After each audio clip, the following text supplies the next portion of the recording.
ગઈ તારીખ 6 ફેબ્રુઆરીના રોજ પુનિતનગર સોસાયટીમાં આવેલ રામેશ્વર મહાદેવ મંદિરમાં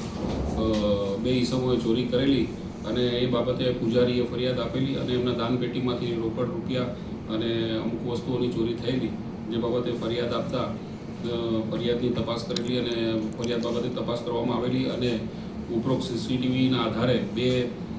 ચોર છે ઈસમ છે મેહુલ ઉર્ફે ભૂરો મામો ધનજી મેળા તમે ભરત પરમાર બંને ઈસમોને સીસીટીવીના આધારે પકડી લીધેલા અને એમની પૂછપરછમાં તેમને ગુનો કબેલો અને મુદ્દામાલ પણ રિકવર કરવામાં આવેલ છે. ટોટલ મુદ્દામાલ 53,515 રૂપિયાનો રિકવર કરવામાં આવે છે, જેમાં ચલણી નોટો તેમજ અન્ય વસ્તુઓ સામેલ છે. હાલ તપાસ ચાલુ છે. આમનો મેહુલ ઉર્ફે મામાનો ધનજીનો ગુનાઓ 30 જેટલા ગુના છે અને પાસામાં પણ અગાઉ જઈ આવેલો છે અને અન્ય આરોપીનો પણ 15 ગુના દાખલ થયેલા છે ને તે પણ પાસામાં જઈ આવેલા છે. મેક્સિમમ તો આ ધાર્મિક જગ્યાઓ છે મંદિરમાં ખાસ કરીને દાનપેટી અને રોકડ પૈસાની ચોરી કરવાની ટેવવાળો છે એવું તપાસ દરમિયાન ખુલવા